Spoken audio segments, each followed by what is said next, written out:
Presiden Prabowo menyetujui sifat manipulatif dari apa yang dilakukan oleh Kodari, itu menyorongkan ide 3 periode, dan itu yang kemudian orang anggap kalau begitu Presiden Prabowo juga bersiap-siap untuk jadi 3 periode dong, kira-kira begitu jalan pikirannya.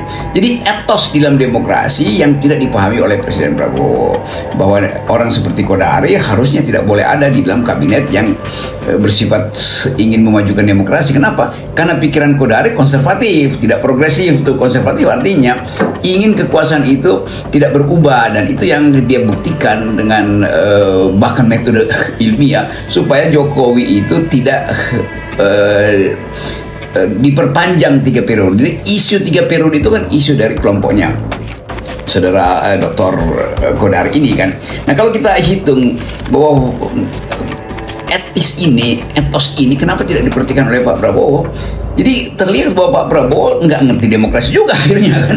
Kan kalau dia mengerti demokrasi, maka dia mesti bilang aparat saya harus orang-orang yang tidak boleh punya sedikit ambisi atau niat untuk menyelundupkan kepentingan politik dengan mengabaikan konstitusi. 3 periode itu melanggar konstitusi, tapi diupayakan melalui suara orkestrasi yang dipimpin oleh Kodari. Jadi dari segi itu Presiden Prabowo cacat etis akhirnya dalam catatan netizen, karena menaikkan kedudukan saudara Kodari sehingga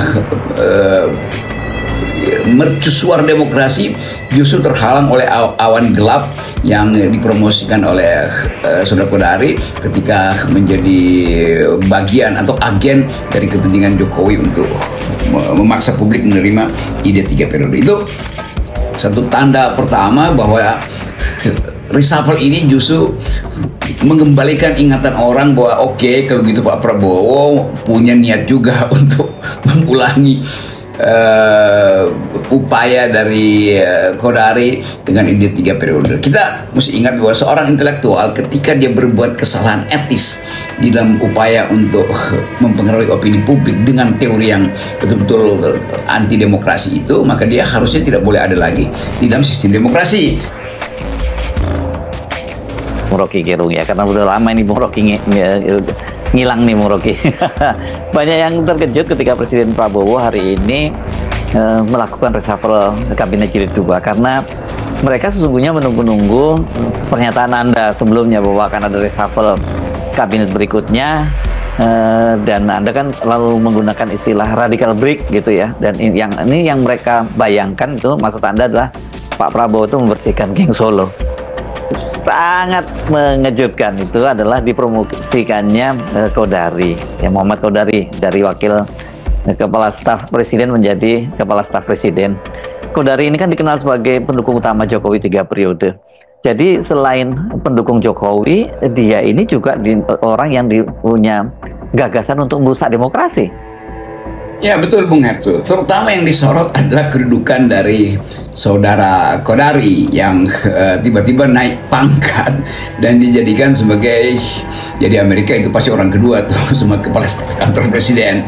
Dalam pengertian dia yang mengatur jadwal, dia yang mengkoordinir isu segala macam tuh. Jadi kedudukan itu dianggap sebagai Presiden tidak peka dengan tuntutan reformasi.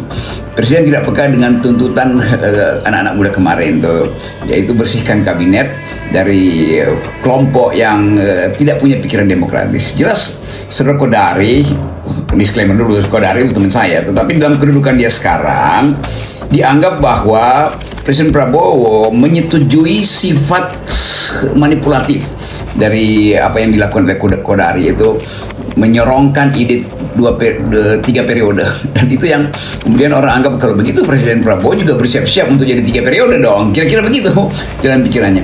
Jadi etos di dalam demokrasi yang tidak dipahami oleh Presiden Prabowo, bahwa orang seperti Kodari harusnya tidak boleh ada di dalam kabinet yang bersifat ingin memajukan demokrasi. Kenapa? Karena pikiran Kodari konservatif, tidak progresif. Itu konservatif artinya ingin kekuasaan itu tidak berubah, dan itu yang dia buktikan dengan bahkan metode ilmiah supaya Jokowi itu tidak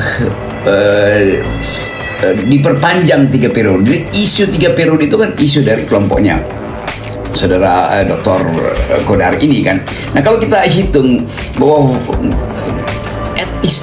etos ini kenapa tidak diperhatikan oleh Pak Prabowo? Jadi terlihat bahwa Pak Prabowo nggak ngerti demokrasi juga akhirnya kan.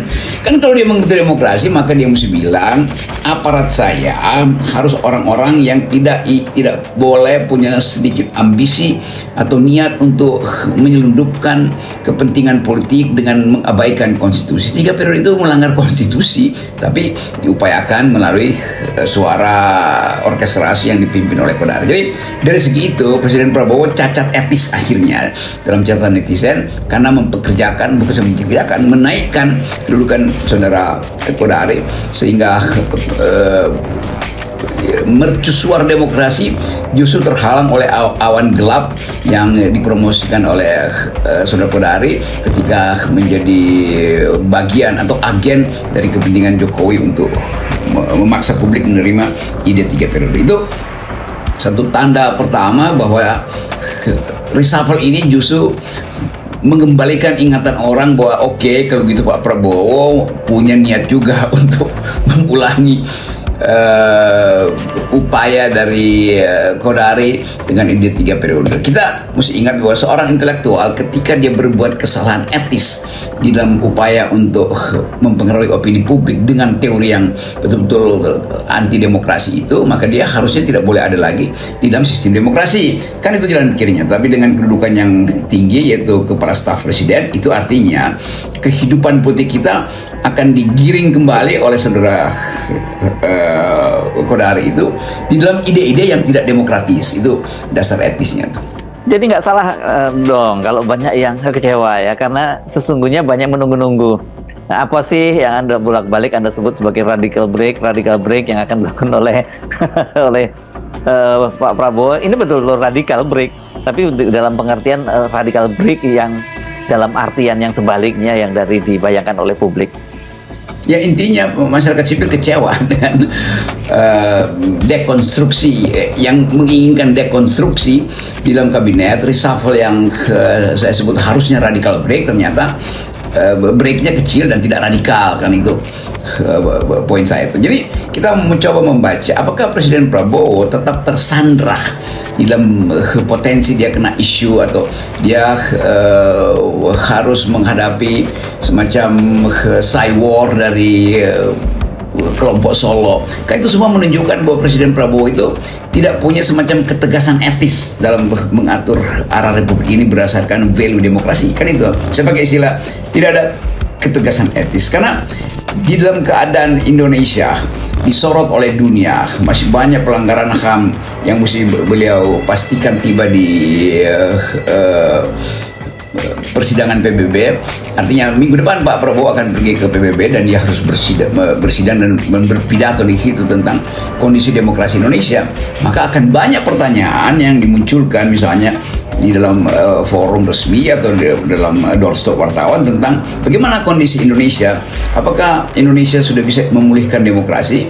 Lalu mungkin ada seorang aktivis yang diaspora menyelinap dan mengatakan bahwa wah, kalau begitu Pak Prabowo belum bisa dipahami atau dilayakkan untuk memimpin Indonesia secara demokratis, karena masih ada orang yang menginginkan konstitusi itu diakali melalui konsep 3 periode. Kan ini bahayanya. Jadi kita hanya menerangkan bahwa justru kabinet hari ini akan dibaca oleh publik internasional sebagai berhentinya demokrasi di Indonesia atau tidak tumbuhnya demokrasi. Itu berarti indeks demokrasi kita akan makin memburuk tuh sebetulnya. Itu yang saya anggap bahwa Presiden Prabowo sepertinya dikelilingi oleh kelompok yang sangat eksklusif yang membuat beliau sebagai presiden tidak mampu membaca hati nurani rakyat, tatapan mata publik terhadap demokrasi, tidak mampu mengingat-ingat peristiwa yang barusan saja terjadi, yaitu ketika saudara Kodari memimpin. Kodari tentu bukan sendirian dalam orkestrasi yang diinginkan oleh Presiden Jokowi untuk memimpin ide tentang 3 periode. Jadi ini juga akan jadi bahan evaluasi di dunia internasional terhadap sistem demokrasi kita tuh. Jadi jangan dipikir bahwa dunia internasional tidak punya rekam jejak terhadap ide-ide yang merusak demokrasi itu. Nah, Kodari ada di dalam daftar itu tentu saja. Jadi ini bukan soal Kodarinya, ini soal Pak Prabowo yang tidak mempelajari secara tepat atau tidak disodorkan file yang tepat untuk mengatakan bahwa Kodari ada masalah loh nanti di kemudian hari, karena beliau sebagai akademisi justru menyorongkan ide yang tidak demokratis, yaitu memperpanjang kekuasaan Presiden Prabowo 3 periode. Itu dasarnya. Jadi sekali lagi kita hanya mau terangkan itu supaya ada catatan bahwa Presiden Prabowo bukan tidak sepenuh hati, tidak punya perhatian khusus terhadap ide demokrasi itu. Dan itu yang akan orang riset. Kenapa Presiden Prabowo menempatkan orang yang tidak punya perspektif demokratis, bahkan di dalam kedudukan yang tinggi, yaitu kepala staf presiden. Kan ini persoalan sejarah demokrasi kita, sekaligus sebagai pedoman untuk menilai apakah Indonesia punya potensi untuk kembali tumbuh sebagai demokrasi atau memang pada akhirnya Indonesia kehilangan momentum untuk menjadi negara demokratis. Saya jujur saja jadi berpikir keras bahkan apa yang terjadi dengan Pak Prabowo dan orang-orang di sekitarnya gitu yang memberikan nasihat kepada Pak Prabowo. Apakah mereka ini tidak melihat ada angin perubahan yang sedang berembus kencang di kalangan Gen Z? Karena ada peristiwa di Nepal, bahkan juga sempat berembus sampai ke Timor Leste ini karena Gen Z beberapa waktu yang lalu itu bentrok dengan polisi memprotes mobil baru untuk anggota parlemen. Dan di Indonesia ini kan tuntutan semacam itu sampai sekarang itu belum mereda gitu. Ini agak reda sedikit, tapi kemudian ini bisa membara lagi nih gara-gara susunan kabinet yang baru ini.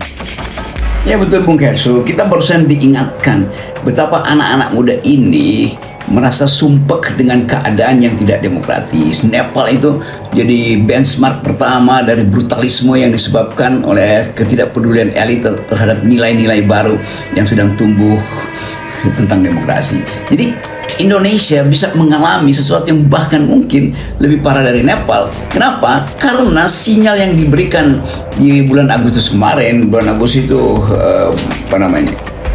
Gerakan Agustus, kita sebut aja itu Gerakan Agustus yang dipelopori tanpa pemimpin tetapi dikoordinir secara media sosial. Gerakan Agustus ini, atau saya singkat GERUS, nah itu kira-kira tuh GERUS, Gerakan Agustus ini akan jadi pengingat sebetulnya supaya kita betul-betul menghidupkan kembali wilayah percakapan masyarakat sipil. Jadi kabinet yang sekarang yang di-reshuffle ini dianggap sebagai tidak melayani atau tidak peka terhadap tuntutan ide demokrasi, ide masyarakat sipil. Jadi kelihatannya itu yang akan jadi sebut aja ingatan publik bahwa satu waktu nanti akan ada gelombang protes lagi karena value demokrasi itu udah tertanam pada anak-anak muda ini yang menganggap bahwa oke, kalau begini caranya kita turun ke jalan lagi kan, dengan konsekuensi bahwa ekonomi akan terganggu tuh. Jadi ini satu paket berpikir bahwa di seluruh dunia justru pemerintahan yang ragu-ragu dengan demokrasi ditegur oleh netizen global itu, oleh Gen Z global. Nah sekarang kabinet yang sekarang justru mempekerjakan menteri yang di dalam kondisi atau pejabat pemerintahan yang di dalam kondisi sudah pernah disorot publik sebagai tidak demokratis gitu, punya ide yang otoriter. 3 periode itu ide yang otoriter. Demikian juga soal kejelasan apakah Presiden Prabowo secara otentik mau memimpin dengan gaya dan nilai baru atau sekedar memang hanya meneruskan ide dan nilai dari presiden sebelumnya. Jadi kita hanya memberi semacam sinyal bahwa ada sesuatu yang diumpankan oleh reshuffle ini dan menjadi makanan publik nanti terutama Gen Z untuk mengatakan bahwa ternyata pemerintahan Presiden Prabowo itu tidak secara serius memikirkan arah politik yang demokratis. Saya kira itu yang bisa saya baca dari banyak komentar di media massa tentang pengangkatan Kodari terutama tuh. Jadi sekali lagi ini sesuatu yang harus jadi petunjuk bahwa setiap saat kemarahan publik yang menganggap bahwa nilai-nilai demokrasi tidak diperhatikan oleh Presiden Prabowo itu akan turun ke jalan lagi. Nah ini sekali lagi ini adalah kritik yang kita bisa berikan. Tapi saya tahu nanti akan ada banyak buzzer yang tiba-tiba menyerbu lagi FNN channel ini dengan mengatakan wah itu kan prerogatif presiden. Iya memang prerogatif presiden. Tetapi bahkan yang menjadi prerogatif presiden itu bisa dibatalkan oleh opini netizen yang menganggap bahwa yang harusnya prerogatif adalah demokrasi, bukan hak untuk mengangkat seseorang tanpa semacam deliberasi publik. Jadi kita mau ingatkan itu pada Presiden Prabowo bahwa beliau tetap di-watch oleh global civil society, tetap di-watch oleh netizen dalam negeri, dan hasilnya akan kita lihat nanti dalam bentuk mungkin civil disobedience, lalu meme kesana kemari, dan itu akan mengganggu Presiden Prabowo ke depan. Apalagi setelah demonstrasi selesai, banyak BEM yang mulai atau masyarakat sipil, jurnalis mulai ingin back to square one, kembali ke square one itu, kembali ke kotak pertama, yaitu isu tentang Fufu Fafa dan isu tentang ijazah palsu Pak Jokowi itu. Dan itu dalam hari-hari ini sudah juga masuk kembali ke ruang publik di dalam banyak podcast. Jadi sekali lagi diminta pada Presiden Prabowo untuk menentukan satu kali untuk selamanya apakah beliau betul-betul ingin mengambil jarak dari sistem yang sebelumnya, dan itu berkonsekuensi bahwa dia mesti bersihkan anasir-anasir dari rejim lama, atau dia mau bersifat pragmatis, dan pragmatisme itu akan terkejar oleh kemarahan publik pada akhirnya satu waktu nanti.